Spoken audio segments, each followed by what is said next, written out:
Saludos a todas las personas que nos ven y escuchan en Córdoba, en Colombia y en cualquier lugar del mundo. Les habla Tania Pérez.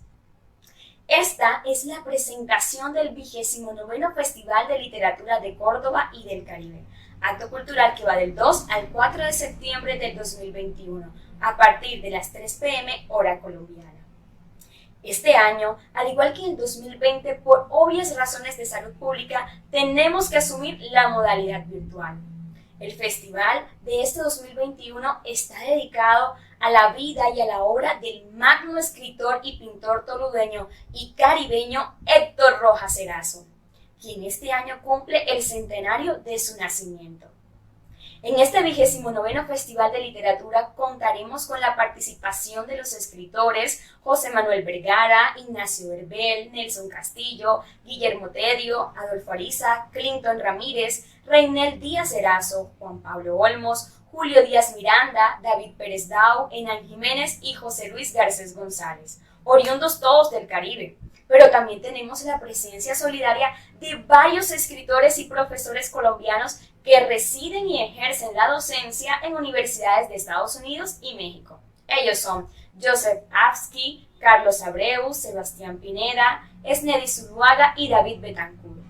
La música en presente estará a cargo de la profesional y artista Alegna Rizzo y de la estudiante de piano Sailin Garcés Díez. Además, se hará recordación y homenaje a varios escritores caribes recientemente fallecidos. Se dará lectura al fallo de concurso de cuento. Habrá una muestra pictórica del maestro Rojas Erazo. Se efectuará la presentación de varios libros de cercana edición y del número 46 del periódico El Túnel que acaba de salir. Extendemos nuestro sincero agradecimiento a todos los amigos y entidades que decidieron apoyar este festival y no dejar huérfano este esfuerzo de cultura.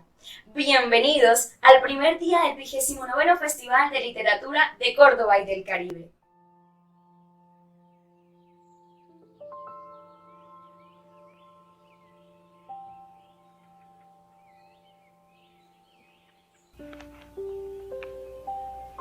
La casa entre los robles. A un ruido vago, a una sorpresa en los armarios, la casa era más nuestra. Buscaba nuestro aliento como el susto de un niño. Por sobre los objetos era un tibio rumor, una espina, una mano, cruzando las alcobas y encendiendo su lumbre furtiva en los rincones. El sonido de un hombre, el retrato, el reflejo del aire sobre el pozo y el día con su firme venablo sobre el patio. Más allá las campanas, el humo de los cerros y en un dulce y liviano confín, entre la brisa, el pájaro y el agua levemente cantando. Todos allí presentes, hermano con hermana, mi madre y la cosecha, el vaho de las bestias y el rumor de los frutos.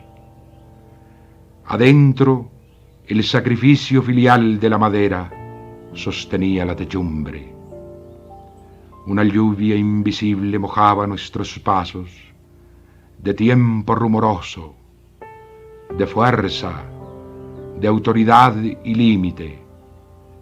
Pasaba el aire suavemente, buscaba sombras, voces que derramar, respiraba en los lechos, dejaba entre los rostros su ceniza dorada.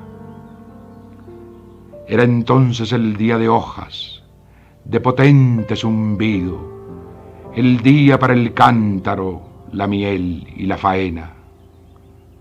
Como un don de reposo, llegaba a nuestro cuerpo la noche con su carga de remotas espigas.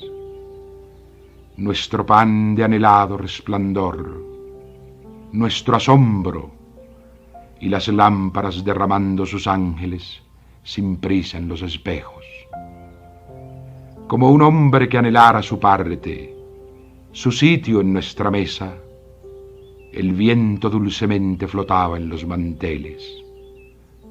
La quietud de los muebles, las voces, los caminos, eran todo el silencio de la noche en el mundo, llenando de invisible presencia las paredes, habitando las venas, de pie frente a las cosas. Buscaban nuestras manos un calor circundante e indagaban los ojos otra piel impalpable. Algo de Dios, entonces, llegaba a las ventanas, algo que hacía más honda la brisa entre los robles.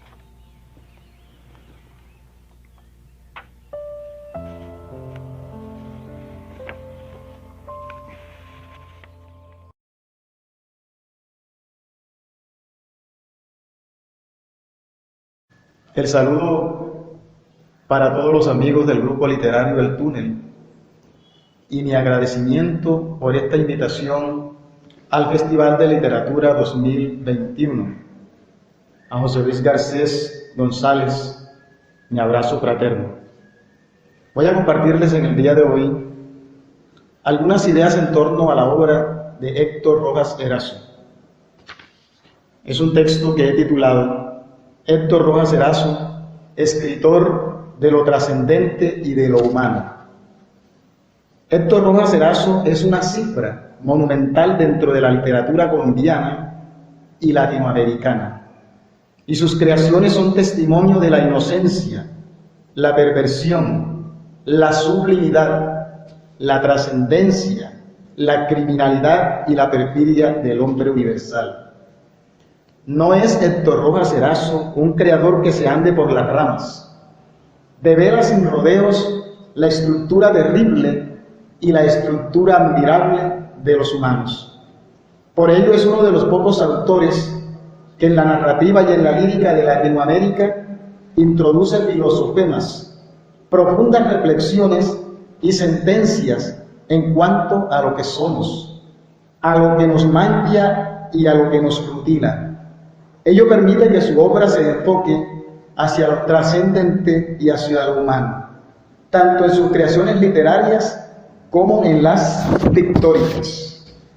Algunos lo han querido encasillar como el poeta del patio, basándose en la estimación que él tenía por este espacio vital para los caribeños. Pero es más el escritor que sacraliza el patio, que llega a ser ante todo una categoría metafísica. Es un escritor que entroniza al hombre como la arcilla que le permite modelar constructos estéticos, singulares, convalidando una cosmovisión que tramita lo trascendente y lo humano como ejes esenciales de la realidad, de esa realidad que ha elegido para hilvanar sus poemas, sus novelas, sus relatos, sus ensayos, sus cuadros. Para Héctor Rojas Erazo, como para muchos vitalistas, la vida es lo absoluto, es el sumo bien, la máxima certeza de que somos. Heidegger planteaba, a través de su teoría del Dasein, que el hombre es un formador de mundo, sobre todo después de comprenderse como ser de un mundo mayor, en que se desarrolla la vida, en que se comparte un espacio con los animales y con otros entes, un mundo en que se debaten las ideas y en que se reflexiona en torno a la esencia de la libertad, la esencia de todo fundamento y la esencia de la verdad. Solo si se comprende el ser, se puede comprender su trascendencia. Solo el sujeto que trasciende puede configurar un mundo en la esencia de su ser. El sujeto que se piensa como ser es el sujeto que trasciende entonces, que abandona la mismidad y se erige en posibilitador de situaciones y de logros materiales y espirituales antes inexistentes. Para la mayor parte de los pensadores, lo trascendente es lo que le da sentido a la existencia humana. El hombre es trascendente cuando se enfoca hacia conocimientos, acciones y valores superiores. Ya señalaba Max Scheler que lo esencial del hombre está en su posibilidad de trascender, de no quedarse anclado en la mera cotidianidad, en el mero estar ahí sin serlo para sí mismo ni para los demás. Pero en realidad son la experiencia, la capacidad de abstraerse y de razonar los senderos que conducen a la trascendencia. En la obra total de Héctor Rojas Erazo, este ha querido dejar constancia de este trascender, pero no lo señala siempre de manera categórica, sino que indica ante todo las adversidades que el humano halla en su camino para poder lograr esa categoría de ser que va más allá, mucho más allá del simple acto de habitar, de ese simple acto de ocupar un espacio en el mundo. Trascender significa poder pasar del otro lado, a ese lado en que los valores, la belleza del alma y las ejecutorias cotidianas adquieren una enorme importancia, porque son el boleto para que surja la otredad. Es decir, un escenario nuevo en que el sujeto repulte, deja de ser solo ente y se convierte en ser que se sabe ser, en ser que descubre, acepta y convalida el ser de los otros.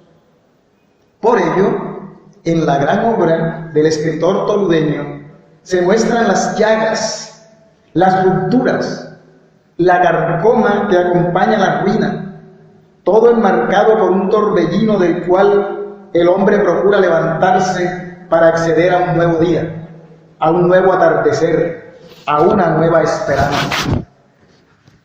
Los personajes y los yo líricos de Héctor Rojas Erazo muestran esa indudable angustia que nace de la incertidumbre de encontrarnos un mundo al que no solicitamos venir y en el que es necesario reinventarnos, reelaborarnos desde la conciencia, desde el arte y desde una estética que no esté aislada de la ética, ni de la verdadera poesía, ni de los sueños que quieren transmutarse en una nueva realidad. Todo ello para poder ser, para ser plenamente. En sus obras, sean pictóricas o literarias, Héctor Rojas Erazo se duele de la condición de expósito en que está el hombre. Por ello, ese hombre Rojas Eraciano nunca arrea sus banderas, aunque lo asedien la muerte, el aburrimiento, la angustia y el dolor, trata de salir avante, aunque no siempre ileso. Quiero mostrar brevemente algunas huellas de ese hombre trascendente al que Héctor Rojas Erazo toma como motivo, centrándome fundamentalmente en 3 de sus poemarios: Rostro en la soledad, Tránsito de Caín y Desde la luz preguntan por nosotros. Sobre todo de ese hombre que para trascender necesita saberse usuario del tiempo, de una cotidianidad que unas veces parece salvarlo, pero que en otras lo anula y lo agrede. De ese hombre que se procura alas para buscar la libertad necesaria que le permita ser, para en la habitud buscarse, para poder sustraerse a las atmósferas maléficas creadas por la ruina, por la soledad y por las apariencias. Y para ello se deben convalidar cierto hedonismo, las luchas por romper los asedios de la nada y despedazar los ataques de la enajenación y de la despersonalización. En Rostro en la soledad, el hombre toma conciencia de que aunque deriva en los cauces del tiempo, éste lo va arruinando, dejándolo sin espacio, sin esperanza, sin lo maravilloso del mar y de otras cosas. En esa situación es urgente defender un nicho, defender los recuerdos, defender la fraternidad, aunque sea imposible evitar la putrefacción de los cuerpos. Es necesario evitar la del espíritu, vencer la enfermedad y el dolor, aprehender aunque sea una gota de luz, que propicie la redención suficiente para evadirla. Pero la fuerza del ser que quiere trascender busca cómo existir, cómo seguir siendo. Nada sacia su ansia de existir. Sin embargo, descubre que la alegría es falsa y que lo cierto es que hay un avanzado proceso de acabose. El ser se ha ido y aparece la soledad, que es vacío, que es decadencia, y por eso exclama: lo más terrible, lo más indefenso y terrible es un hombre solo, con la pura soledad de su cráneo frente a nosotros.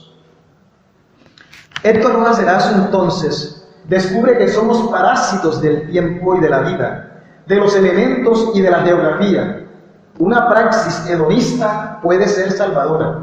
Podemos trascender a partir del placer, aunque tengamos la certeza de que todo gozo será cercenado por siempre por la agonía.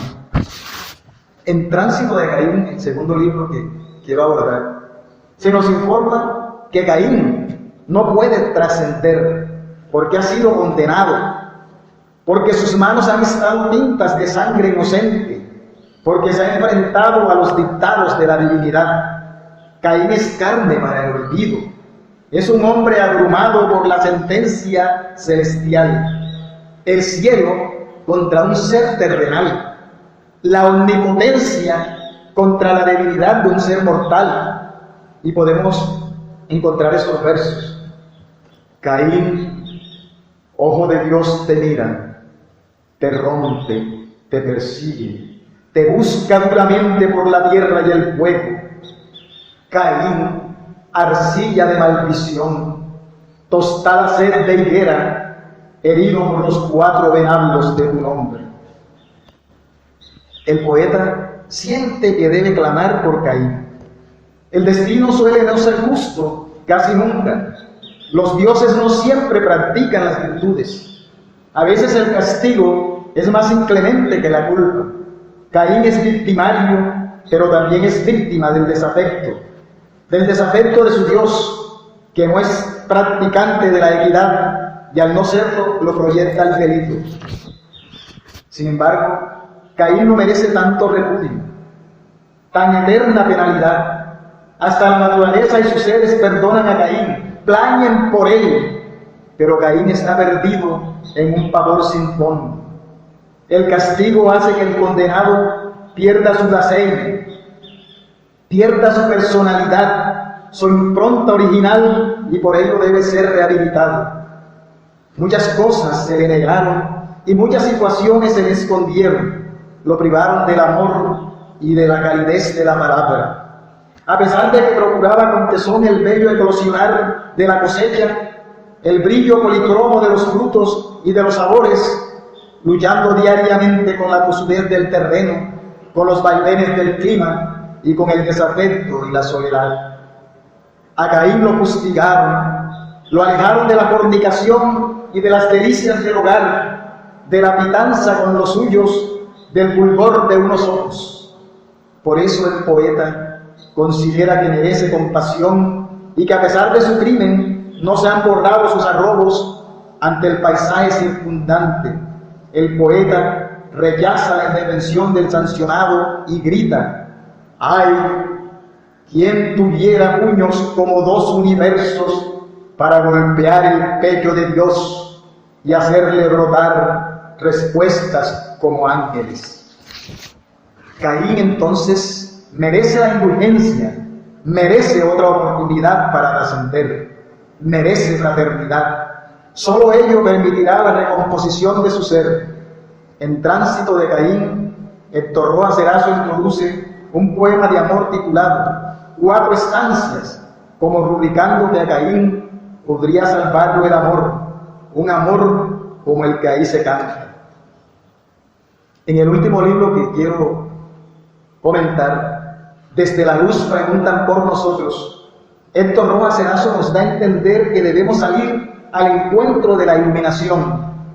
Debemos luchar por obtenerla. La luz no se nos regala, pero nos abre sus territorios, pregunta por nosotros, seres oscuros, toscos, carentes de cielo, y nos ofrece la oportunidad de que seamos tocados por ella. Héctor Rojas Erazo nos señala que lo que catapulta al ser al mundo es su propio aliento, su trascender a pesar del dolor, a pesar de los sucesos terribles de todos los días y a pesar de las lágrimas. El hombre chapalea entre la incertidumbre y la pureza, entre el esplendor y el luto, entre la luz, los frutos, el aire y los plumajes. A ese hombre hay que reconocerlo, delatarlo, hacer un inventario de su fisitud y de su sufrir. El hombre es entidad que puede convertirse en ser. Es en lo físico que nuestra entidad se asienta, mora, respira y clama. No somos artífices de nuestra existencia, nos reafirma el poeta. Fuimos condenados a existir, nos arrojaron a los cauces de un tiempo y de un espacio que no necesariamente nos serán pródigos y que sí podrán empujarnos al delirio, a la congoja, a la angustia y al terror. Entonces debemos luchar contra ello y se llega a un momento de tristeza cuando se exclama: tanto comer, tantos espasmos para al final ser acoyuntados por la inexistencia. Lo dulce no borra lo macabro. Algunos placeres no nos eximen de la pena. Somos marionetas, las visibles marionetas manipuladas por el sino del que nos hablaban los griegos. Y exclama Héctor: me pusieron mi ropaje de vísceras. Yo no pido respuestas o ladridos. Yo no quiero una cláusula que me limpie las venas. Yo nada quiero, nada, sino llegar, mirar, olfatear y después dejar que otros deshagan con su furia de vivos mi paladar, mi huella, mi sangre y mi camino. El hábitat es el elemento clave del ser, parece decirnos. Aunque sea temporal, aunque no nos pertenezca siempre, aunque a veces seamos extranjeros para nosotros mismos y nos diluyamos en la nada. Y en Ser Escondido, un poema de este libro, dice: yo solo, este mundo no es mío. En este caso la realidad se asume como castigo, como entidad a la que debemos rendir pleitesía, realidad dentro de la cual la muerte es amenaza para el ser, para su ataraxia y su gozo. Y en elegía clama: toda realidad de sufrimiento. La muerte es un perfume o una ventana o un trigal en la tarde. El pesimismo pareciera abatir al poeta. Ha descubierto con largueza y sabiduría que existir no es fácil, pero se consuela y descubre que un hombre, a pesar de su evidente pequeñez, de su miseria y de sus fallas, es también atado de posibilidades, tanto positivas como negativas, y en los salmos de Satanás nos dicen: un hombre es absolutamente nada mientras no lo sea todo. Un hombre es su camino, su pisada y su suelo. Un hombre es una piedra, un incendio, un navío. Somos el gran instinto, la mugre atesorada desde siempre. Somos un corazón y dos espadas, una puerta sin goznes, un ruido iluminado que se pudre. A este hombre le canta Héctor Rojas Erazo en su poética integral. A este hombre que es el motivo nuclear de su inventiva, de su más alta poiesis. Pero no es solamente al hombre que puede ser ángel, sino al hombre que puede ser demonio, masacrador o cantador de canonjías o de crepúsculos. Observa, describe e interpreta a ese ser que en sus avatares por ser a veces hierra y que sin quererlo, con sus aciertos y crímenes, va forjando la historia, la ética, la estética, el conocimiento, la política y la religión. Y nos encontramos en uno de sus poemas finales en este libro, titulado Sentencia, que el poeta pregona. La baba te dará su miel oscura, el carbón tiznará tus hombros claros, el agua amasará tu sacrificio, sin apagar tu sed ni aplacar tu amargura. Tendrás humores, pues tendrás un cuerpo, pisarás firmemente con tu efímero polvo, negarás tantas veces que serás afirmado de lo mismo que niegas y lo mismo que huye. Arderás, lucharás, comerás de tus codos, el luto ceñirá tu esplendor ceniciento, tu eternidad y espacio te colman y saludan, espiarás para siempre el haberte encendido. Gracias.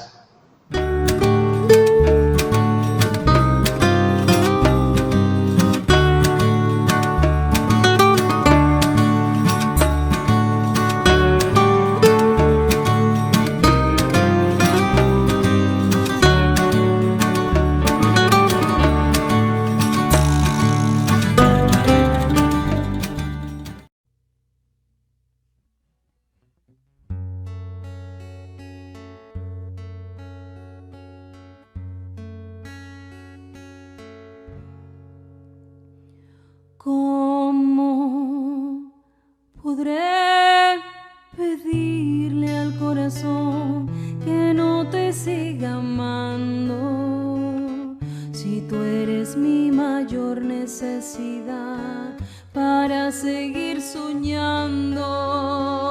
Si cada vez que te quiero olvidar me invade la nostalgia, se vuelve un pobre intento nada más arrancarte del alma, porque tú me enseñaste a conocer una y mil cosas bellas a la vez en un fugaz amor que me dejó marcada el alma entera. Le entregaste a mi ser tanta ilusión que por siempre te añora el corazón, aunque amarte como te amo yo solo me cause daño. Y lo peor de todo es que yo sé que no podrás amarme. Tendré que sentir sola este querer que cada día es más grande. Mientras que sufro y lloro por tu amor, sé que ni me recuerdas, mas yo te seguiré esperando aquí hasta el día en que me muera.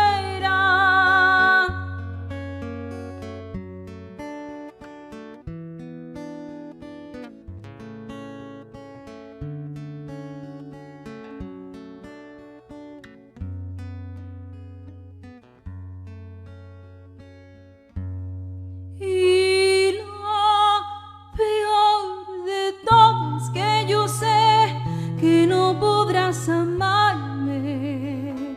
Tendré que sentir sola este querer que cada día es más grande. Mientras que sufro y lloro por tu amor, sé que ni me recuerdas, mas yo te seguiré esperando aquí hasta el día en que me muera.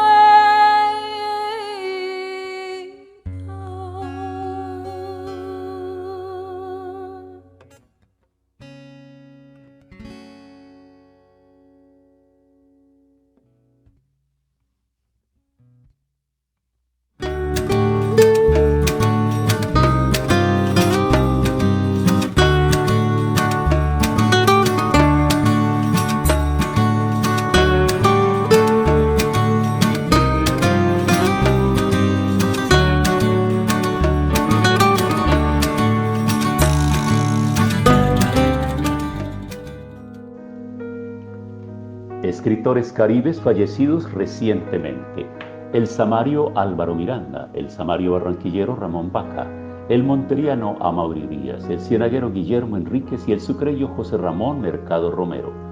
Poetas y prosistas de experiencia y talento fallecieron en los últimos meses y han dejado no solo un enorme dolor y un tremendo vacío entre sus familiares, amigos y relacionados, sino también el corpus de la literatura del Caribe colombiano.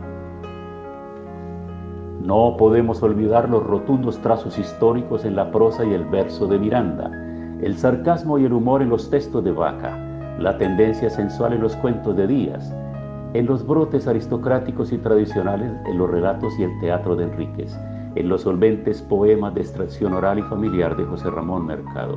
Esas características permanecen en sus libros y hacen parte de su valoración constante, de su serio aporte a la cultura de nuestro pueblo. La tarea ahora y siempre es leer con vigor sus obras y no solo leerlas, sino divulgarlas para que hagan camino al andar. Llevarlas a las nuevas generaciones para que esa luz pueda nutrir las tareas y los empeños del futuro. Así no estaremos hechos de olvido. Que lleguen a las manos de los jóvenes, que lleguen a sus ojos, que lleguen a sus mentes. Libros no solo para la biblioteca, libros para la lectura, pues quien te lee, te resucita.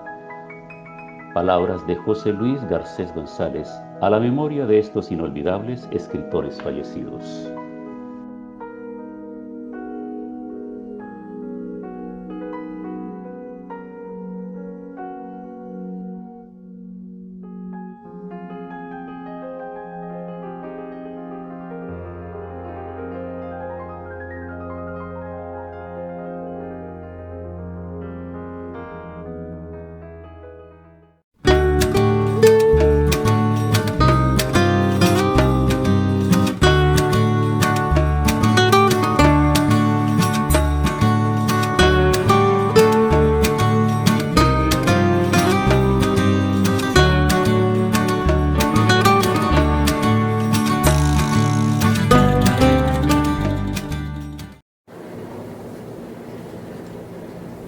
Un saludo muy especial para mis amigos de El Túnel y para los organizadores de esta nueva edición de el Festival de Literatura de Córdoba y el Caribe. En esta oportunidad voy a leer un texto que preparé a raíz de el sensible fallecimiento de nuestro amigo, el escritor Ramón Illán Vaca. Me unió a él una amistad de más de 30 años, que estuvo siempre marcada por el mutuo aprecio y en donde siempre me sentí un privilegiado, ¿no?, al conocer a este hombre excepcional.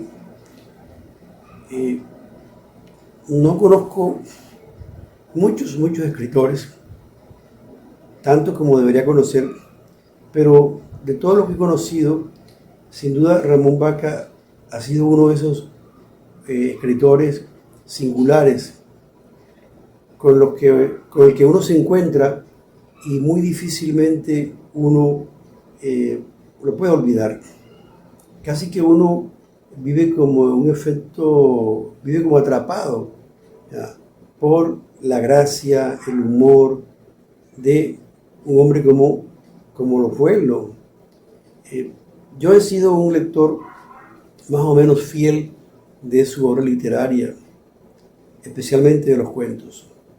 Pero también debo indicar que, como buena parte de la gente que lo conoció en esta región, en el país, yo también quedé seducido por Ramón Vaca y no tanto por el escritor, ¿no?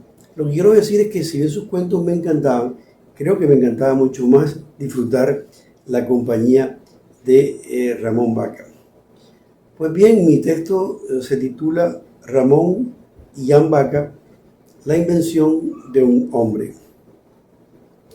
La biografía de Ramón Illán Vaca Linares insistirá en señalar que nació en Santa Marta en 1938, que renunció al ejercicio del derecho, que se radicó en Barranquilla a principios de los años 70 y que allí abrazó el periodismo, la docencia y la literatura durante casi medio siglo. En un acto de rotunda independencia.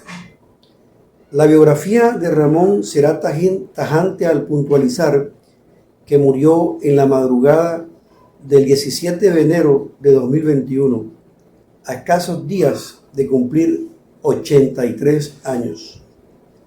Estos datos precisos y exactos olvidan fácilmente que un hombre es mucho más que sus señas. Serán pocos los textos que afirmen, en cambio, que Ramón Baca se inventó a sí mismo al convertirse en Ramón Illán Baca, un periodista y escritor equipado de un contagioso sentido del humor, un humor de tono bajo, en donde el apunte culto, erudito, pasaba de agache, sin hacerse notar. En los 70, cuando todo escritor en curso o aspirante a escritor procuró hacerse a la sombra del éxito de Gabriel García Márquez, Ramón Baca tomó la decisión de ser Ramón Illán Baca, un escritor alérgico a la solemnidad literaria y apartado de la tierra segura del realismo mágico. Tomó prestado el Illán del Deán de Toledo que aparece en una de las historias del conde Lucanor, un personaje sabio y gracioso, en poder de un conocimiento sagaz, casi milagroso, de la condición humana. Así armado, sin alardes, asumió su peripecia, y a fe que Ramón cumplió con su proyecto de independencia intelectual al concebir y dejar a los lectores una obra literaria y periodística excepcionales, sobre todo en el género del cuento, donde destacan títulos ya canónicos como Marihuana para Goering, El Príncipe de la Baraja, Si no fuera por la zona Caramba, En la guerra no hay manzanas, El espía inglés o Gato suelto y feliz. Relato este último todo lleno de malicias, de guiños a la historia política barranquillera de principios del siglo XX, de montajes, suplantaciones teatrales y complicidades. Esa decisión audaz tuvo, por supuesto, un costo que encajó con risueño estoicismo, el de ser un escritor insular y al tiempo un hombre inevitable en la vida cultural de la región y el país. Porque, aunque muchos leyeran tarde sus libros, todos, en cualquier parte, feria del libro, auditorio universitario, encuentro de escritores, todos querían escuchar a Ramón Illán Baca, sentir el filo de sus apuntes y apreciar la hondura y la gracia de sus respuestas, nunca preparadas, ya que en él el humor era arte natural en estado de máxima pureza. Sus novelas y libros de cuentos no conocieron el éxito de las grandes ventas. Él mismo anotaba con gracia Samaria ser un fracaso de ventas, pero un éxito de auditorio. Alcanzó en vida, sin embargo, el reconocimiento de colegas, críticos y profesores estudiosos de su obra. Es un escritor de culto y vivió para confirmarlo. Sus libros figuran una y otra vez en las listas de las mejores obras de la literatura colombiana que algunos profesores y periodistas proponen cada cierto tiempo para espantar el tedio académico. Al momento de morir, era el escritor más importante de la región Caribe de Colombia, el número 1, según un sondeo efectuado en una institución educativa de Barranquilla entre docentes, lectores, colegas y especialistas. Ningún escritor, me atrevo a decir, era tan leído y estimado por sus colegas y sus distintas capillas. Las innumerables notas y artículos aparecidos en la prensa y las redes sociales al conocerse la noticia de su fallecimiento bastan para ratificarlo. Es y será un escritor esencial en la literatura de este país, señor de una obra que se debe a sí misma. Santa Marta, su ciudad natal, figura de manera recurrente en sus novelas y cuentos. Débora Cruel, 1990, su primera novela, no solo está ambientada en Santa Marta, sino que se nutre del cuchicheo y las intrigas de sus principales, familias poderosas que Ramón conocía como se conocen las paredes y los mitos de las esquinas de barrio.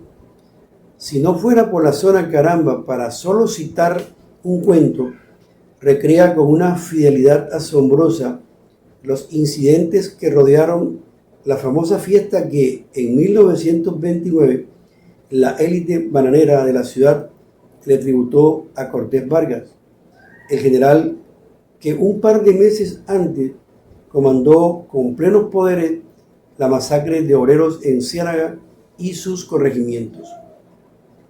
Quizás su humor de bajo tono, urticante y sesudo, le deba mucho a esa sociedad pequeña, ladina, que hizo vida en Bruselas y Europa durante los años grandes del negocio bananero. Abolengos, entre los que nació y se hizo un adolescente recursivo, experto en el cine mexicano, en los intríngulis de las domésticas del vecindario y en griegos y latines que aprendió en las misas vespertinas de la catedral y en el seminario San José, institución en donde cursó estudios primarios y buena parte del bachillerato. Deja una obra literaria y periodística aquilatada y diversa, feliz, que marca un sendero alterno para las nuevas generaciones de escritores. Su vida intelectual es un ejemplo de entrega a un oficio que ejerció con rigor jubiloso y sin escatimar esfuerzos. Amigos, colegas y lectores, esperamos que su obra gane en seguidores con el paso de los años, aunque sea a pasos de elefante, como él mismo se burlaba. Será uno de los pocos clásicos de nuestras letras. Ramón Baca o Ramón Illán Baca hizo del humor en voz baja un género literario, si bien se negó a admitirlo en público. Practicó este género sin desmayo, sin esfuerzo, tanto en su conversación cotidiana como en su escritura de mano ambidiestra. Valdría la pena leer las variantes que el humor adopta en la obra literaria y periodística de Ramón Illán Baca. Tenía siempre a la mano otro punto de vista, una expresión afortunada que su ingenio acuñó para señalar su notorio estrabismo, para afirmar su manera personal de pescar los hechos cotidianos del mundo y para bautizar su celebrada columna, Puntos de Vista. Él mismo era de cuerpo entero, en smoking de guayabera, vestido de paisano o de vikingo, un género literario, vivo y actuante. La biografía finalmente dirá que si bien Ramón nació en una conventual Santa Marta de anchos muros, el hombre alimentó desde muy joven aspiraciones universales y no dudó, ya hecho y derecho, en adoptar Barranquilla como la gozosa patria intelectual. Santa Marta, enero 27 de 2021. Pues bueno, estas fueron las segundas palabras que escribí al enterarme, ¿no?, de esa dolorosa pérdida, ¿no? Porque es una pérdida. Sí, era un hombre ya mayor, ¿no? Pero uno no quiere que los amigos mueran, y menos los amigos de la estatura intelectual de Ramón, el escritor que fue, el hombre siempre atento, cordial. Pues yo espero con esta nota dejar una semblanza de este hombre que tuve la fortuna de conocer, que muchos tuvimos la fortuna de conocer. Está su obra que debemos comenzar a leer, incluso quienes las hemos leído muchas veces. Pues gracias por escucharme y por verme. Ojalá nos podamos ver dentro de un año en Montería, ya libres de los acosos del COVID.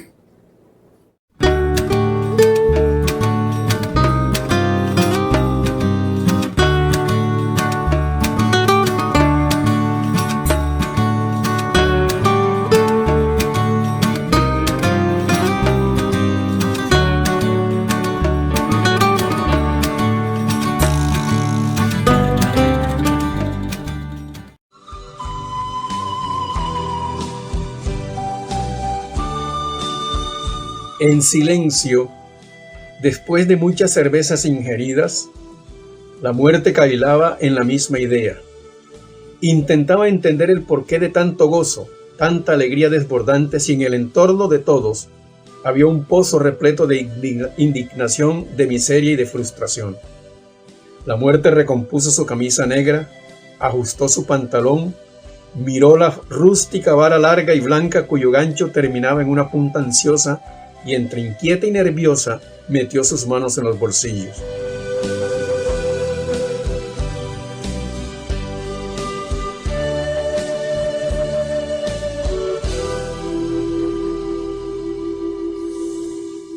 Hola, hola, ¿cómo están? Este es el 29º Festival de Literatura de Córdoba y el Caribe. Yo soy el escritor Amaury Pérez Banquet, editor y anfitrión en la presentación de esta nueva versión de Cuentos Felinos 4, que con esta ya llega a su 4ª edición. Hoy voy a tener la oportunidad de hablar con uno de los integrantes de Cuentos Felinos 4, el maestro Adolfo Ariza Navarro, ensayista, cuentista, novelista, con un amplio recorrido en esto que tiene que ver con el mágico mundo de las letras, de la literatura.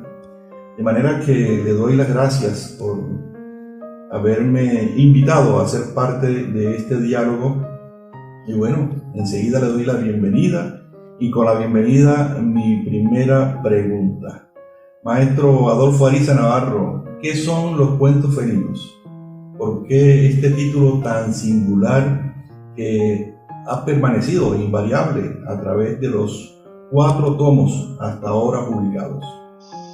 Hola a todos, antes que nada un saludo muy cordial a todas las personas que en este momento se unen a la transmisión del Festival de Literatura de Córdoba, la 29ª versión,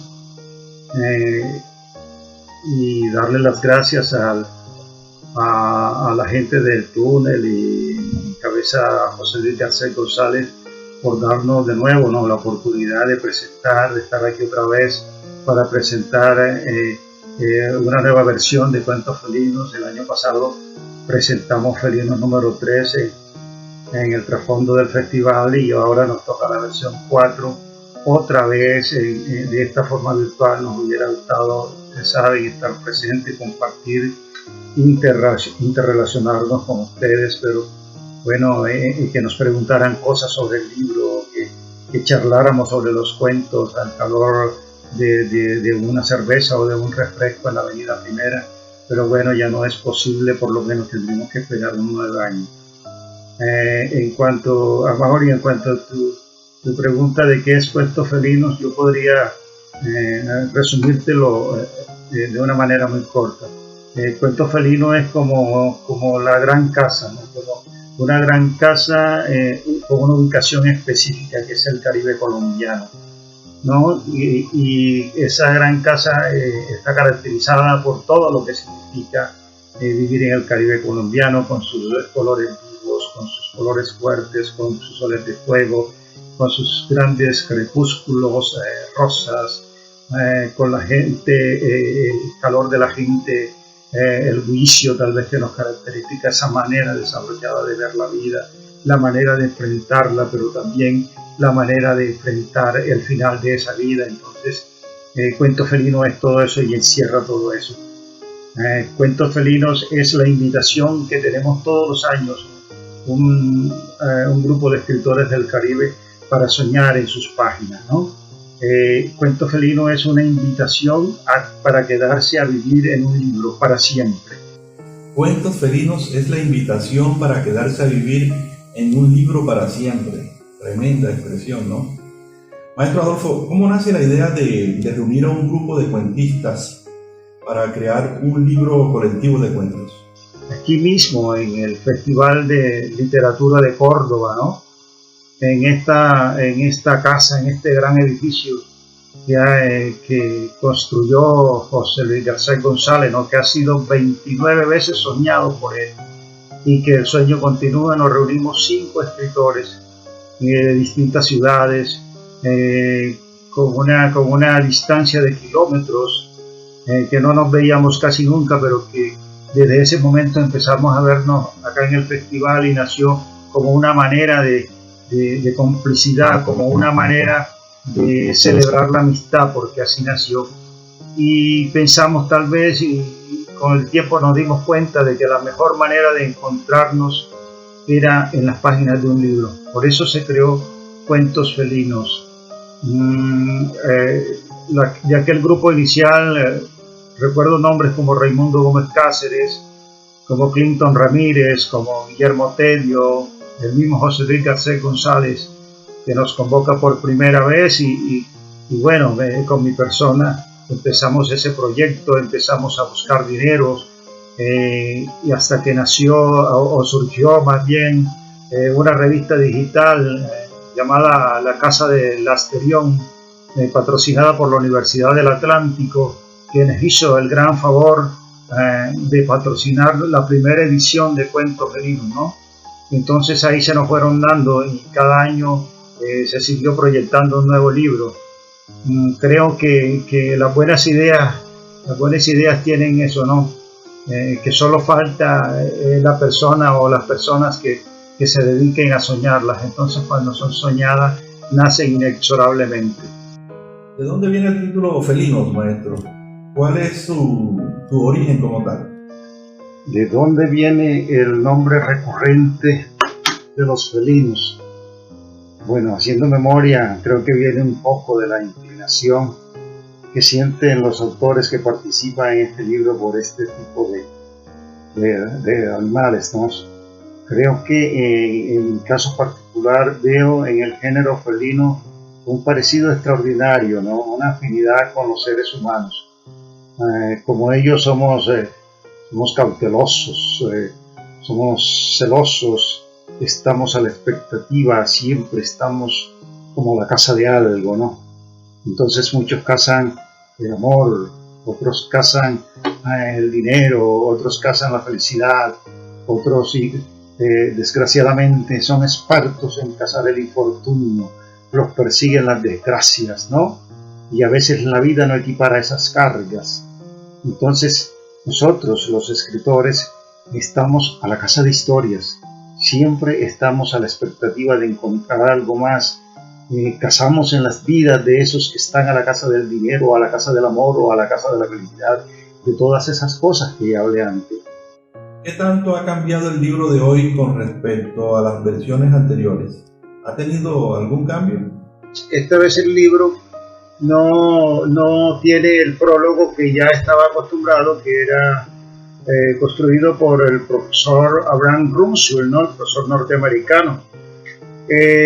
Incluso por el mismo concepto de él, decidimos quitar el prólogo porque nos sugirió que tal vez la lectura moderna no necesitaba de aquellas notas explicativas del pasado sobre los textos que llevaba el volumen, y que se daba de alguna manera una relación más virginal, más original entre el autor y el lector. Entonces quisimos quitar el intermediario. El otro cambio sin duda fue la aparición por primera vez y la publicación de un autor fallecido. Se trata del autor monteriano que vivió durante mucho tiempo en Barranquilla, Amaury Díaz Romero. Antes habíamos publicado a otros autores que pues ustedes dirán que ya fallecieron, pero que en ese momento en que fueron publicados que fueron publicados estaban con vida, como fue el caso de Ramón Milán Vaca y el de Guillermo Enríquez, el escritor cienaguero. Esta vez, sin embargo, la idea fue hacerle un homenaje a este escritor monteriano que desgraciadamente nos fue arrebatado a comienzos de año por la enfermedad que actualmente azota el mundo entero. La enfermedad que azota al mundo entero es una triste realidad, mi querido maestro Adolfo Ariza Navarro. Hablemos ahora, maestro, de los autores invitados a ser parte de Cuentos Felinos 4. ¿Quiénes son ellos? Bueno, sí, Mauri, en cuanto a los autores que componen esta nueva edición, el lector se encontrará con viejos conocidos. Está el profesor Guillermo Tedio, cuentista y catedrático universitario, que nos presenta el texto La escritura del dragón. El escritor Samario Clinton Ramírez, con el texto Cincinnati, que explora en los inicios del paramilitarismo colombiano. El escritor y catedrático universitario martiniano Costa Samario, con el texto Como bandera al viento. El escritor monteriano José Luis Garcés González nos presenta el texto La noche del hereje.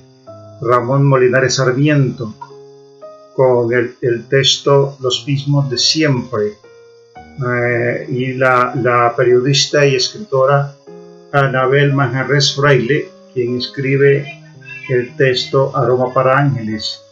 De igual modo, yo presento La teoría del valor y el escritor que ya había anotado antes, ya fallecido, Amaury Díaz Romero, quien trae su cuento La peste roja. Estos serían pues los autores que conforman la edición de Felinos 4. Tremendo grupo los que hacen parte de Cuentos Felinos 4. Y a propósito de ello, Clinton Ramírez, uno de los autores invitados, nos narra el origen de su cuento. Aquí están sus palabras. Cincinnati quizás sea de los relatos más personales que he escrito. Intento decir el más autobiográfico, tanto que me atreví a aparecer con mi nombre y al no escamotear los nombres de los principales protagonistas, mi abuelo, mi abuela, mi hermano. Este relato tiene origen en los años 70, al principio de los años 70, cuando mi abuelo trabajaba en la finca Cincinnati, una finca bananera en apartador.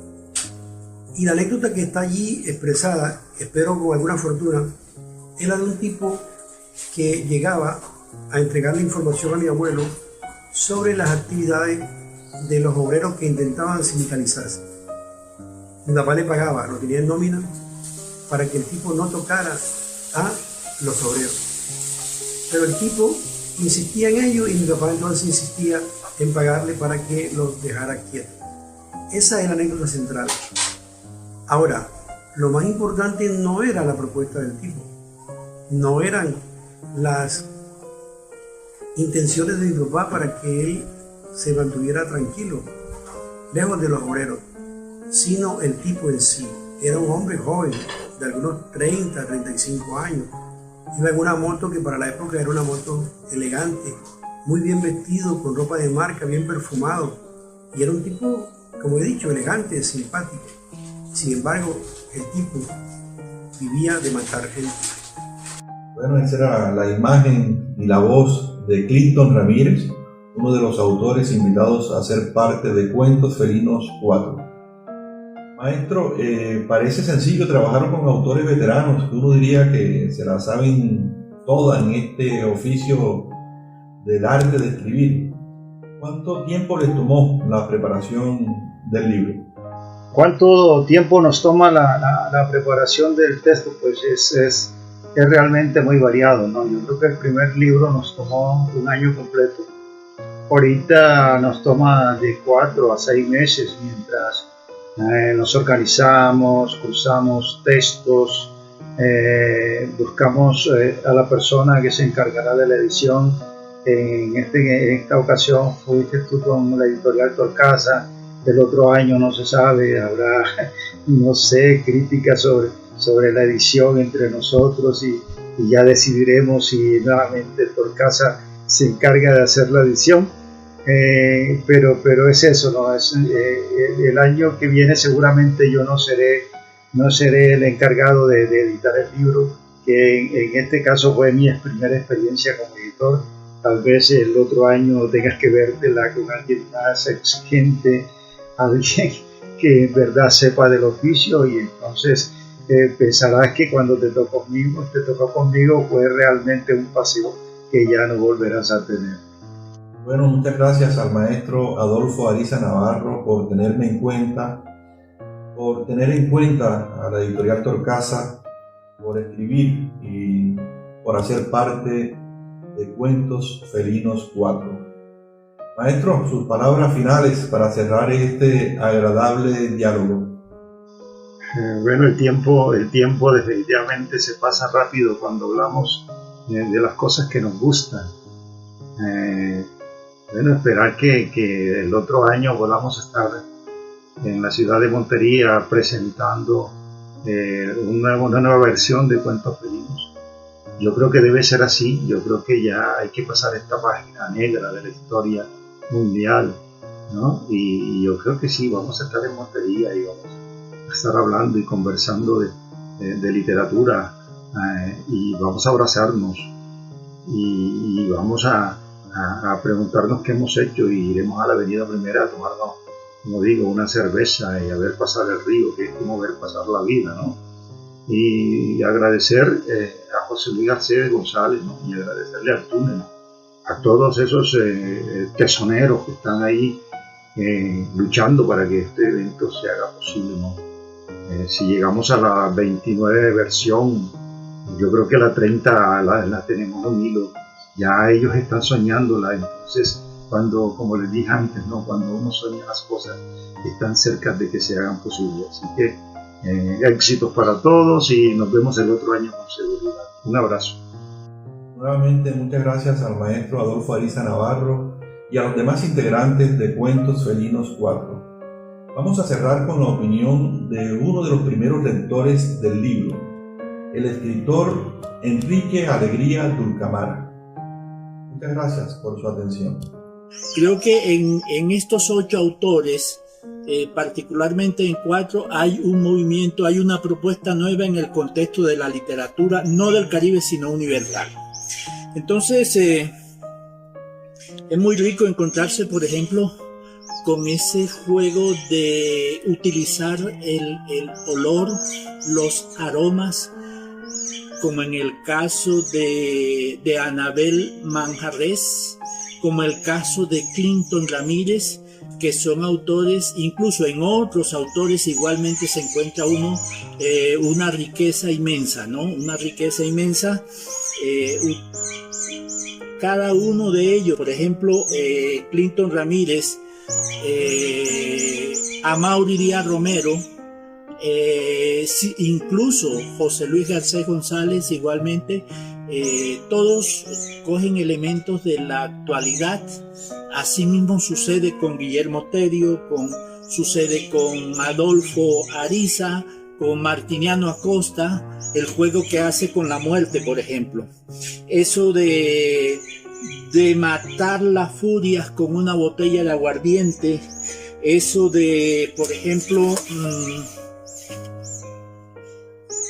también eso que refleja la violencia de todos los tiempos, que esa violencia que ha ensombrecido la historia de los pueblos, como el caso en Colombia, que una rula sirve para sacar cuentas, en el caso de Clinton Ramírez. Pero hay individualidades en el grupo, ¿no? Pero yo no me voy a poner a contarle sobre cada uno de estos autores, porque sería como quitarle el encanto a la propuesta literaria de ellos, y como también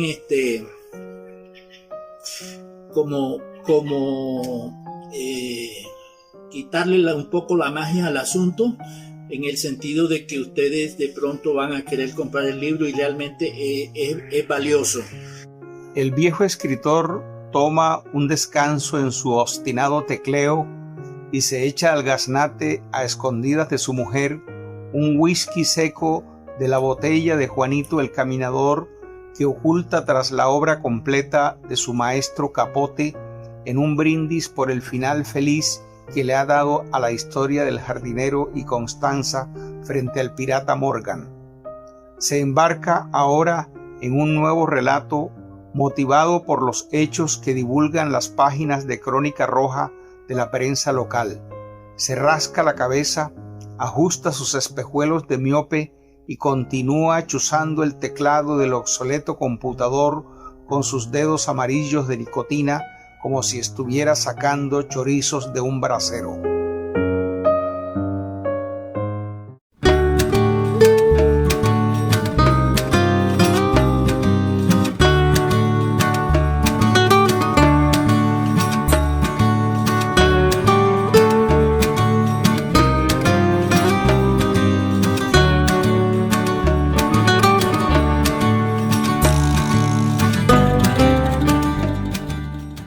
Bien, buenos días.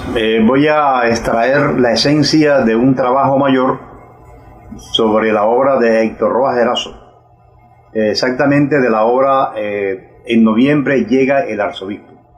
Voy a tratar de establecer la relación entre literatura y sociedad en la obra de Héctor Rojas Erazo. El trabajo está fundamentado, está estructurado a partir del armazón teórico conceptual de Lucien Gottman, Georges Lukács, Mijaíl Bakhtin, Pierre Bourdieu y Mario Vargas Llosa, para quienes la obra literaria está conectada en sus diferentes ciclos con la sociedad, con la cultura, desde su momento de creación hasta su difusión.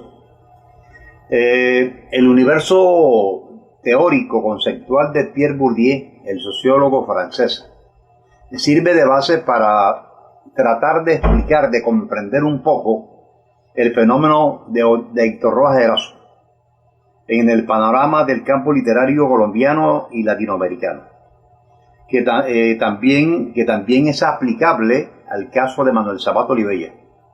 Para Bourdieu, la sociedad está sectorizada en campos. ¿No es cierto? En campos.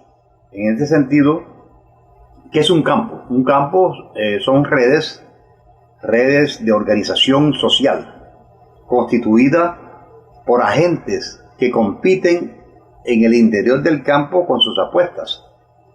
Los principales agentes del campo literario son los mismos escritores, entre otros.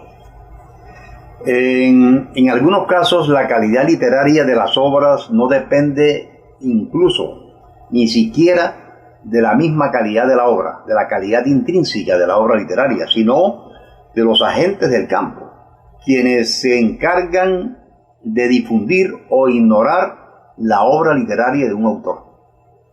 ¿Sí? Porque otros agentes hacen parte del campo literario, que son los críticos literarios, los directores de las revistas literarias, de las páginas literarias, de los suplementos literarios de los periódicos y las mismas editoriales. Si estos agentes del campo literario deciden ignorar la obra, pues la obra, por supuesto, no se difunde, no se edita y el público lector no la conoce. Un escritor puede ser reconocido por dos aspectos. Por los agentes del campo literario, que son los pares, que son los otros escritores, que son los críticos literarios, pero también puede ser reconocido por el público lector, ¿no? Hay casos en que algún escritor es reconocido por los agentes del campo, pero no por el público lector, o viceversa. Algunas veces el escritor es leído por el público, pero no es, o es mirado con cierto desdén por los críticos literarios. ¿No es cierto? Bueno, estamos precisamente en el año de Héctor Rojas Erazo, así como estuvimos el año pasado en el año Manuel Zapata Olivella. De modo que estamos asistiendo en estos momentos de la historia de nuestra literatura a una revaloración de las obras de Manuel Zapato Bella y de Héctor Rojas Erazo.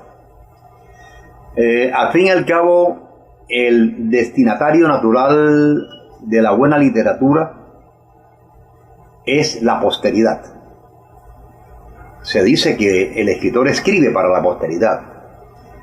Y al fin y al cabo, como dijo Juan Rulfo, lo bueno algún día llega. Héctor Rojas Erazo aplica dentro del universo teórico de Pierre Bourdieu, dentro del concepto teórico de Mario Vargas Llosa, aplica en ese estudio, ¿no? En el estudio que hace Vargas Llosa sobre el escritor, sobre su vocación literaria. Esta teoría la explica Vargas Llosa en su libro Gabriel García Márquez, Historia de un deicidio. Para Vargas Llosa, el escritor no es ningún ser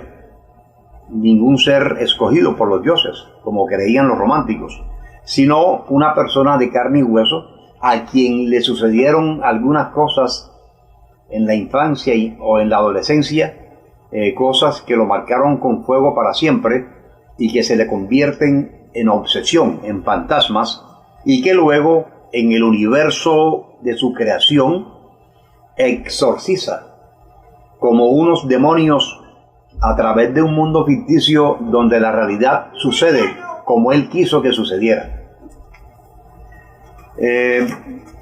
Bien, estoy extractando, repito, pues la esencia de un trabajo mucho más amplio.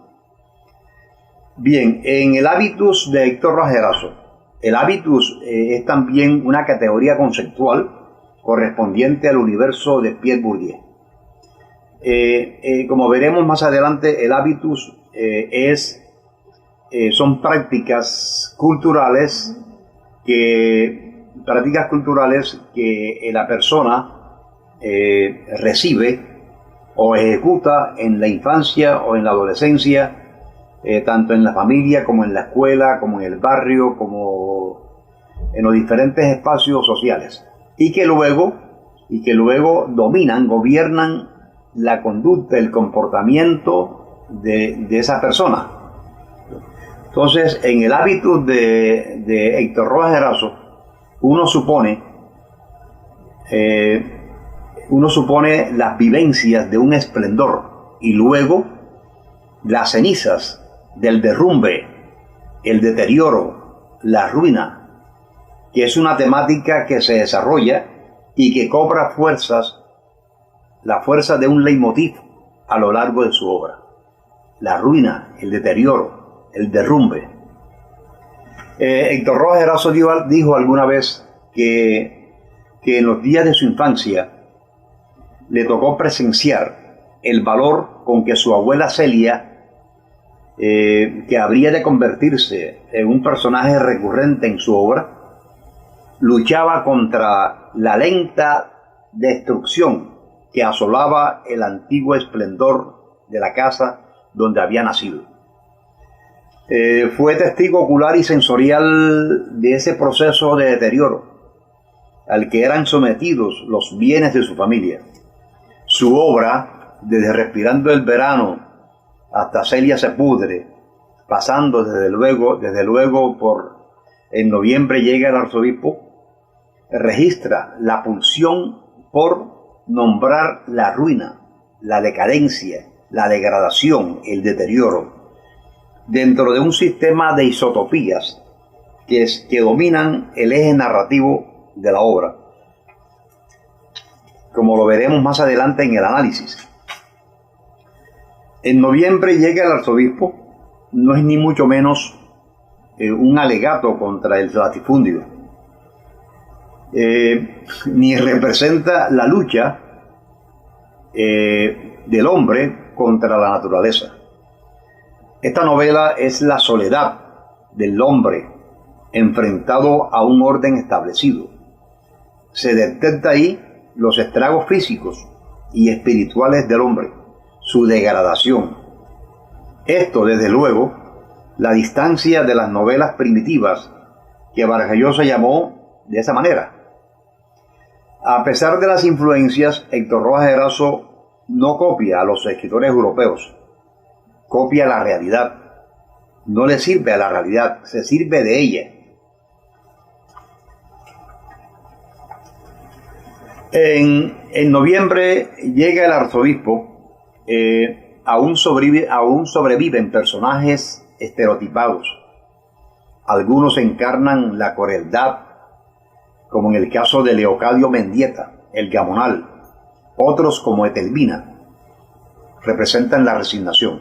Es decir, hay personajes que simbolizan una categoría humana. La trama de esta novela excluye el misterio. Todo es previsible allí. Con su estilo frondoso, con el tono de una expresividad desbordante, Héctor Rojas Erazo persiste en esa minuciosidad con la que los escritores como Rómulo Gallego describieron la naturaleza. Se regodea con el mismo léxico que se venía dando. Plasma hasta el último resquicio de la realidad, no la artificialidad, la irrealidad, que es el producto de la imaginación, como dice Vargas Llosa. Sus personajes en los diálogos están oscurecidos de provincialismo.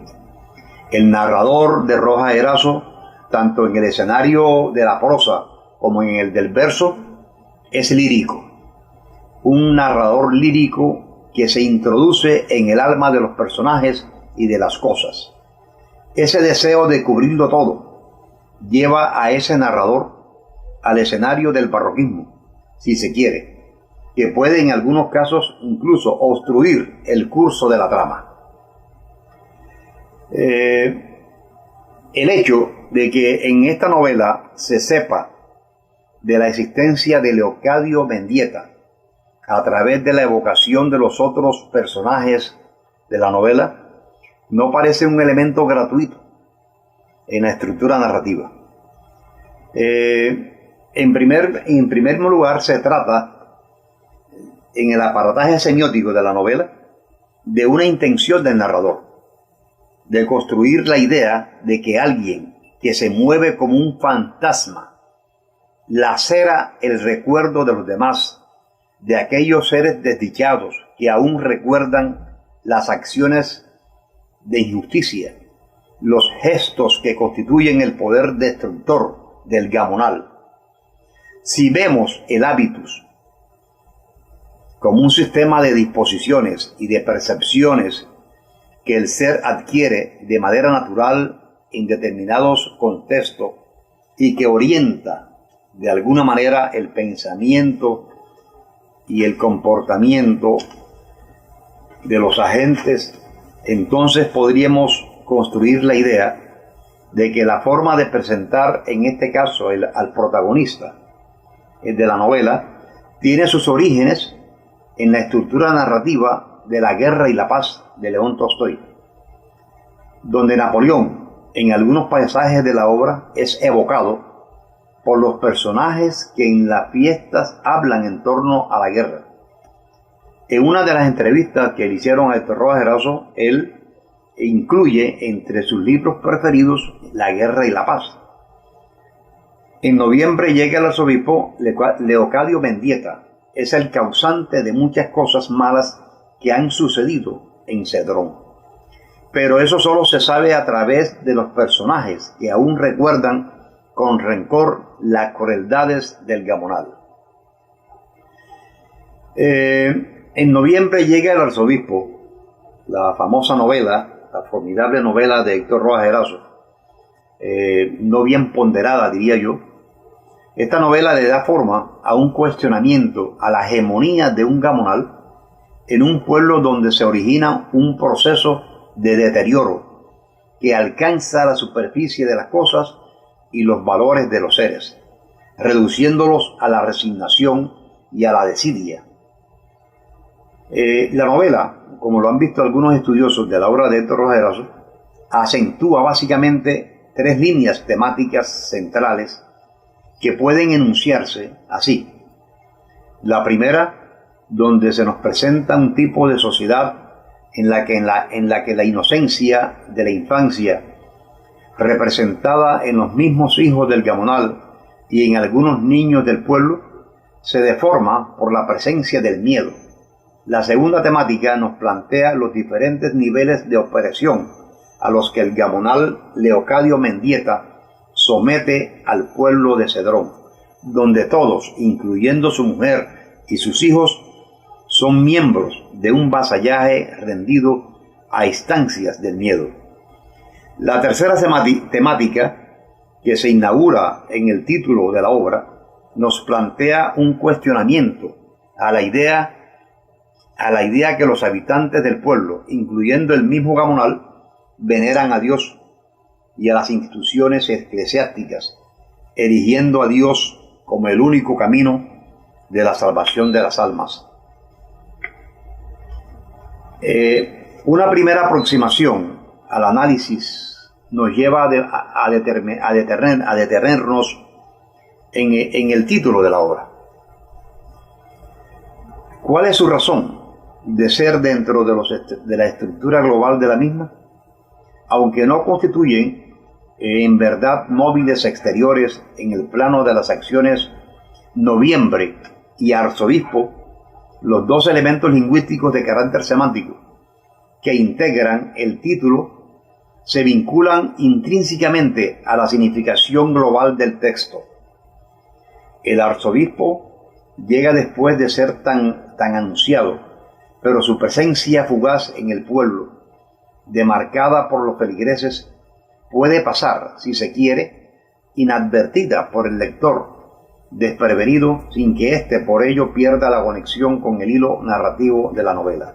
Es decir, la imagen del arzobispo no ejerce una incidencia en el proceso de las acciones. No obstante, al hilar delgado en la lectura, observamos en esa devoción con que algunos beatos anuncian la llegada del jerarca la expresión de una necesidad de redención, la necesidad de que alguien, el arzobispo en este caso, llegue con su poder sobrenatural a poner orden frente a un caos que en Cedrón se vive en todos los niveles. Los habitantes de este pueblo, entregados a la hegemonía de Leocadio Mendieta, ya han perdido la voluntad de torcer el curso del destino de los que les tocó vivir. Las fuerzas de un eventual cambio que remueve el orden de las cosas en un mundo que se deteriora en medio del marasmo y la desidia, ya no se encuentran en la voluntad ni en la capacidad de reflexión de estos habitantes, sino en la bendición del poder sobrenatural y en los conjuros de la superstición.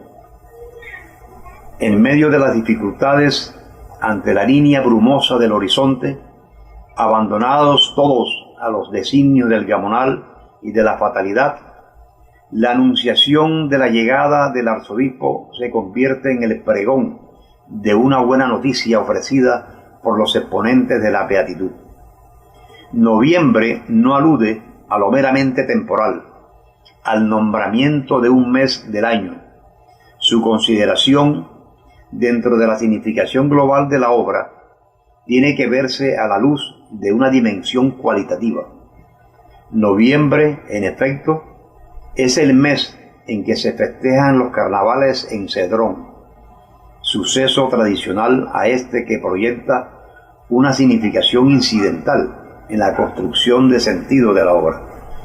En noviembre llega el arzobispo, pero también muere Leocadio Mendieta, originándose un proceso de carnavalización, que es un elemento clave, como veremos más adelante, para considerar la muerte del gamonal como la anunciación de una apertura. Se trata de un mes de gran importancia en el universo semiótico de la novela. Bien, se habla,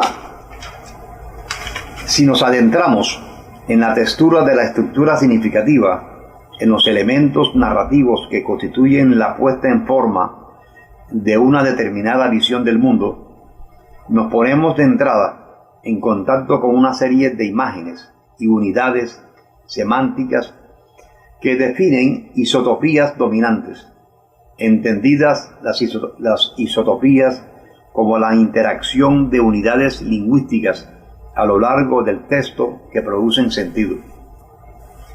En noviembre llega el arzobispo. Las isotopías proyectan el deterioro, sistemas axiológicos que pueden verse tanto en el contenido como en el plano de la expresión. Por ejemplo, entonces él vio todos los años los entregados en el silencio, acumulados en sus mejillas, vio sus pómulos agudos y sus ojos limitados por los triángulos violentos, y vio también aquella parte del cuello y el pecho, la que se fundía con el nacimiento de los senos, requemados por miles y miles de días al pie del fogón.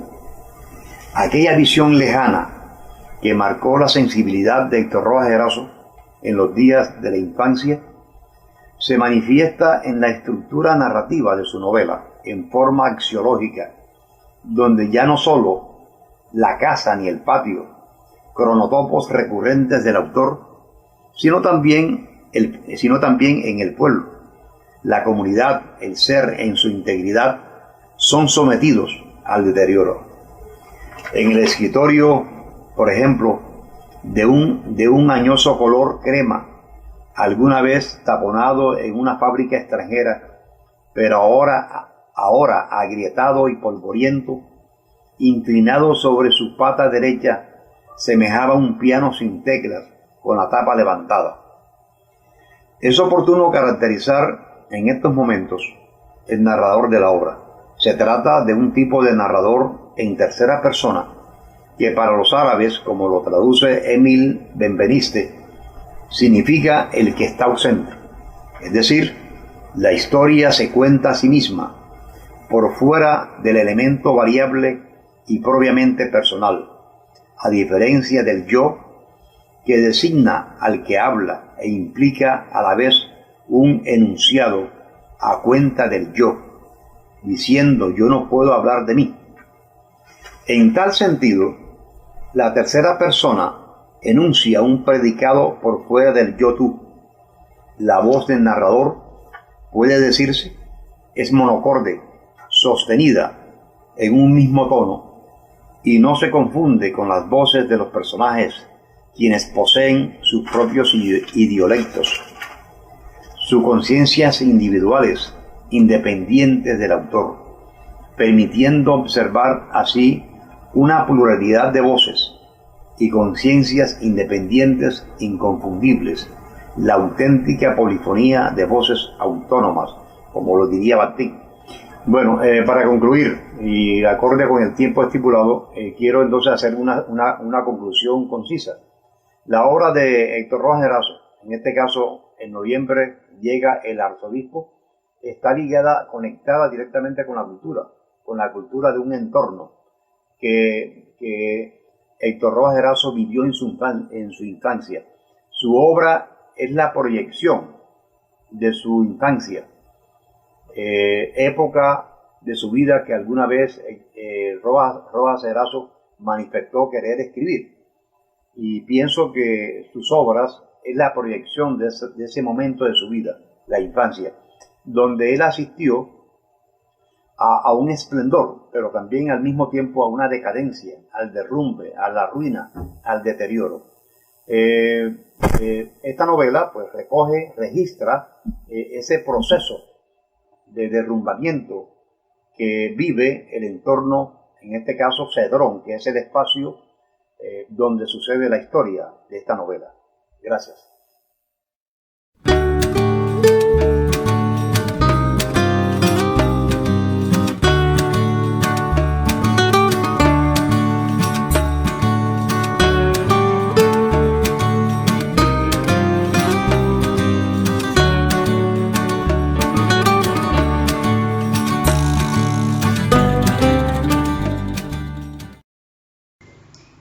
Cordial saludo.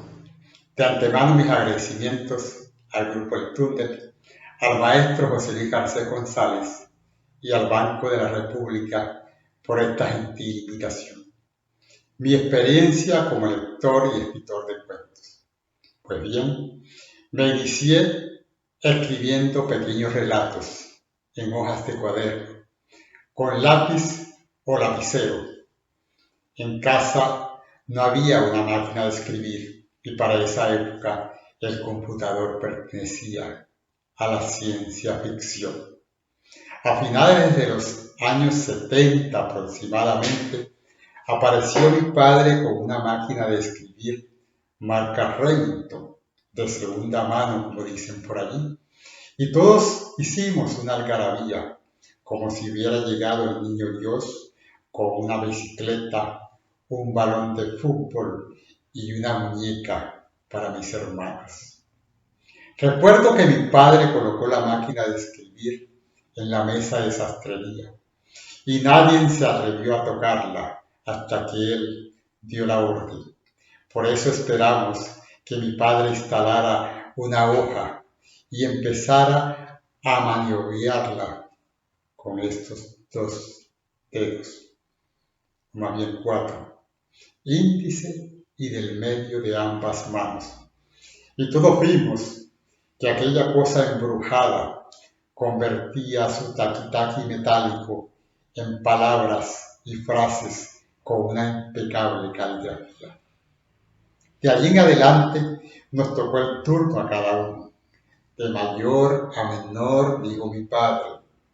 Y como éramos 7 hermanos, más 2 primos, a mi hermano Ernesto, el niño, el más chiquito, le tocó el primer taqui-taqui, como a las 7 de la noche. Después de cierto tiempo, y debido al desgaste de sus años, la máquina dejó de marcar la A. Pero no era ningún impedimento, pues colocábamos una O y le agregábamos un rabito. Podría decir que con esta máquina de escribir terminé de perder mi virginidad literaria y gané un mundo fantástico que me regaló la posibilidad de soñar, beberme los colores del viento e inhalar la piel de una tierra caliente que sigue oliendo a ozono, a guayaba madura, a mango y a mamón. No obstante, aquellos manuscritos en hojas de cuadernos y con lápiz o lapicero se perdieron en medio de una infancia con sueños de barrilete, esquinas de bareque y callejones de barro y polvorín en un pueblo como Chinú, donde escribir no era el pasatiempo predilecto de los muchachos de mi cuadra. Todavía, como flecha veloz, pasa por mi mente el recuerdo flacuchento de palabras vestidas con pantaloncitos cortos que un día hicieron parte de mis cuentos y hoy revolotean como nerviosas palomas asustadas sobre el viento más antiguo de mi barrio Champacú. Qué palabra tan hermosa, Champacú. Mi primer cuento con la Remington es un relato escrito un mes después de ese nefasto 20 de enero de 1980. Las huellas rojas de enero 20. El primer párrafo dice así: no vayas a la plaza, Juan Lisandro. Mira que son Miura los toros, que no vaya a pasarte lo que le pasó a Venancio, al flaco de Venancio que se puso a brincarle un toro y hoy le brinca a San Pedro con sus patitas de alambre. Haz caso, muchacho, ¿por qué no miras a los toros debajo de un palco, pero detrás de la reja, aunque te digan cobarde? ¿Por qué mejor no me cantas tus vallenatos del alma, esos que te salen como flores de palabra, esos que persiguen estrellas fantasmas por estos cielos descalzos, esos que salen zumbando entre tus dedos de arpa y se trepan a las copas desnudas de los árboles y se disputan los nidos porque tienen el corazón hecho de pájaros. Quiero beberme tu voz, Juan Lisandro. Quiero comerme las notas hambrientas de tu vieja guitarra. Pero hazme caso, carajo. No necesitas estar muerto para yo saber que eres macho. Siempre leo mis cuentos una y otra vez y en voz alta. La mayoría de las veces me los aprendo, como este que ya pasó. Me gusta escucharlos, que me hablen y me canten con sus colores y sus trazos musicales. Pienso que la literatura es música y pintura, y si podemos escuchar los sonidos del color, también podemos sentir el color de las palabras, hacer líquido el dolor y, lo más importante, hacer sólida la esperanza, que aún en medio de la tristeza imaginemos sonreír. Nunca debemos perder el sentido del humor, porque como dice Charles Chaplin, un día sin reír es un día perdido. Con un final a lo de O. Henry, Gemelo es fiel a lo que atañe a la brevedad, esa brevedad de la que habla Anton Chejov. Y Cortázar, que era un amante del boxeo, lo corroboró diciendo: la novela gana por puntos, mientras el cuento debe ganar por nocaut. Gemelos es un minicuento que dice así: el día que mi hermano se fue para California, pensé o creí que el que se había ido era yo. Él, por su parte, sigue convencido de que no se fue. Todavía se imagina convertido en un hasta luego, táctil y etéreo, lleno de párpados y manos sonreídas que me gritan: hermano, vuelve pronto. A veces detengo el pensamiento para que él piense por mí. Él también hace lo mismo, y en ocasiones coincidimos tanto en el tiempo que nos quedamos con la mente en blanco. Somos tan idénticos que mi madre siempre se comunica conmigo creyendo que soy él, y él siempre le responde como si fuera yo. No es nada nuevo. Nuestras novias de aquella idéntica adolescencia nunca se pillaron que a veces era él y a veces era yo. Tenemos todo igual, excepto nuestros nombres. Uno de nosotros se llama José María y el otro José Mario. Hasta aquí todo bien. Pero hoy una llamada de Norteamérica me pone en alerta. La prueba del COVID-19 ha dado positiva para uno de los dos. No sé si es él o soy yo. Lo único cierto es que el virus no distingue entre Colombia y Estados Unidos. Y la última letra de nuestros nombres tampoco hace la diferencia. Debo anotar que tengo sobrinos gemelos. Me nombraron padrino de uno de ellos y como me costaba mucho diferenciarlos, decidí ser el padrino de los dos. Como pueden ver, los personajes de mis cuentos hacen parte de mi vida. Son familiares, amigos, gente de mi pueblo o de mi país y a veces gente de otras latitudes, gente que no conozco, pero imagino conocer y eso me basta. Héctor Rojas Rerazo, el gran poeta, novelista, ensayista y pintor, habla del pueblo como taller.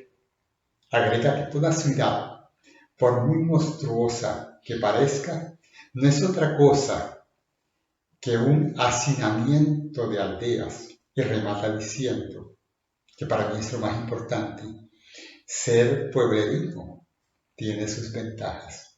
Y Chinú es un pueblo maravilloso donde se dan las condiciones básicas para que cualquiera escriba un cuento, su propio cuento, que sea parte de él y como cualquier mortal que también corra el riesgo de que le levante un cuento, sin que esto conlleve a una calumnia. Bueno, a veces sí.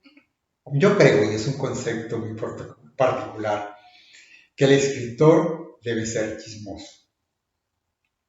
Y no lo digo en sentido figurado, repito, chismoso, pueblerino puro, aunque viva en París, Londres y Nueva York.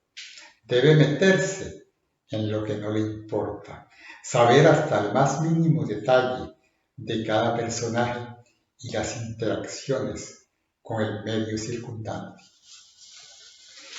Confieso que me gusta leer y releer mis cuentos, y entre más los leo, descubro que hay algo que les sobra y algo que les hace falta, y el hecho de modificar, quitar o adicionar los rejuvenece, los dota de una loca juventud literaria. Creo que mis cuentos añoran que nunca termine de escribirlos. No les gusta ese fatídico punto final. Prefieren el suspenso de los puntos suspensivos, el etcétera y etcétera, el continuará, o entrando en sintonía con Netflix, siempre esperan la próxima temporada. El siguiente relato no escapa de este contexto. Es un cuento que inicié hace algunos años y de allí hasta la fecha ha sufrido serias transformaciones. Con decirles que al principio se llamaba Rebeca y ahora es una chica totalmente diferente.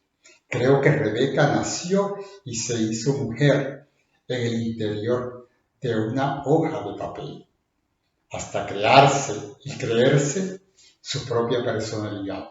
Tanto que ella misma se cambió el nombre. Actualmente se llama Isabel. Y como digo, en una parte del cuento, o más bien, ella me lo hizo decir, Isabel es la mujer de las 6 en punto. Cuando habla, va marcando el compás de sus palabras con sus manos. Parece que la voz le saliera por los dedos. Si le cortaran los brazos, quedaría muda para toda la vida. Isabel es dulce, sensual, insinuante, es un pecado de carne que camina, y al caminar desplaza en zigzag toda su artillería pesada. Es un deseo de ojos que hace pecar, y al mismo tiempo exonera de culpa al yo pecador. Ella me ama en blanco y negro, y yo la amo sin colores, con los mismos sayones y los mismos errores ortográficos de todos los besos que le di y de todos los besos que imagino darle. En alguna parte de algún evangelio apócrifo debiera decir: bienaventurado el que ama a Isabel, porque de ella y de él es este cielo hermoso que arde en el infierno. Yo le digo Chabela, y a ella le encanta ver cómo el aire participa de la metamorfosis de su nombre, como si el sonido silbante de la che la hipnotizara y le indujera cierto grado de ternura cósmica. No siga. Al marcharse, deja una figura de conejo dormido en el centro de mis ojos. Se aleja lentamente, no sin antes decirme volveré. Me lo dice con su lenguaje digital, haciendo un semicírculo en el aire con el dedo índice de su mano derecha. Volveré, volveré. Me lo reafirma el eco cóncavo de su hasta luego manual. Su perfecto manugir convierte su susurro de uñas arregladas en una sílaba giratoria, un mensaje nuevo, un zigzag, algo que me lleva y algo que la trae hacia mí. A continuación, Voy a leer un párrafo del cuento ganador de la mención especial en el concurso internacional de cuentos, Toronto, Canadá. Publicado este año en la antología de cuentos Tributo a Giancarlo García Vera, Toronto, Canadá, 2021. Es un relato basado en un hecho real, cruento y doloroso que nunca debió haber pasado o sucedido en Colombia, pero ocurrió. Y uno no puede ser ajeno a lo que lo rodea. Como dice Gabriel Zelaya, maldijo la poesía del que no toma partido hasta mancharse. El silencio de los aguacates. Primer párrafo. Empieza así. Yo tenía 21 años y febrero había parido un día más. A pesar de esto, parecía ser más pequeño que el del año anterior, como si aquellas 24 horas adicionales aceleraran el ritmo de sus manecillas. Mi madre percibió aquel fenómeno como señal de mal augurio. Su mirada, cubierta de presentimientos, me hacía recordar los ojos pendulares de los búhos entre el follaje nocturno de los aguacates. Mi madre tenía los ojos pequeños, pero bastaba el deseo de mirarnos para que una muchedumbre de destellos dilatara el firmamento y convirtiera sus pupilas en un universo de párpados y luces donde cabíamos todos. Huye, hija, huye, parecía implorarme, y su grito visual era una mezcla de dolor y agonía. Era viernes. A ella le asustaba el silencio líquido del viernes, el olor a melancolía en las hojas pensativas del tabaco, la mañana fingiendo unas ganas de llover y hasta la queja desplumada de un pájaro ciego en la rama anémica de un árbol. Le asustaba todo y nada, como si ese estado bipolar la hiciera levitar entre el cielo y el abismo.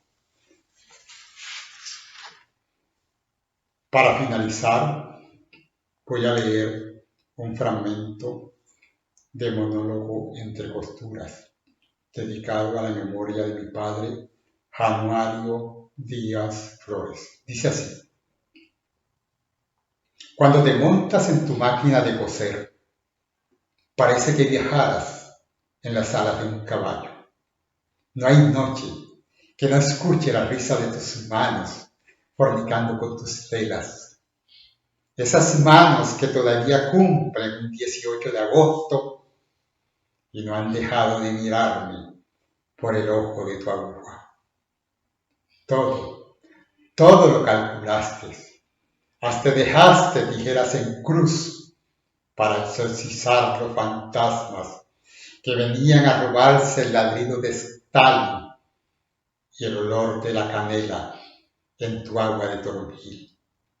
Ahora entiendo la agonía de los relojes, las manecillas rotas, la luz hueca en el sudor de tus ojales y el presentimiento de tus dedos cosiendo a prisa los minutos en la hora de tu viaje vertical.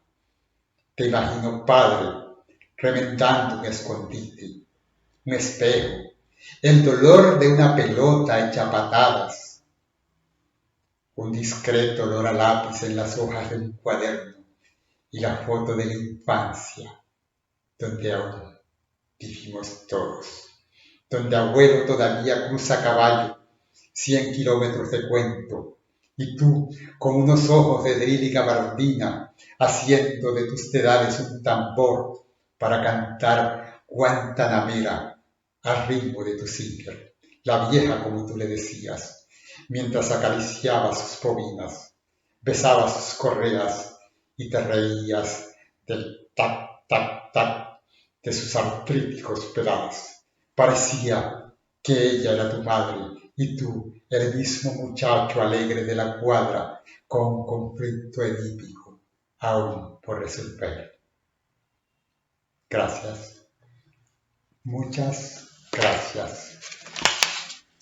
Reitero mis agradecimientos a los que hicieron posible este evento y a los que tuvieron la paciencia de escucharme. En mi próximo libro podrán leer de principio a fin estos y otros relatos que conforman dicho trabajo. Muchas gracias.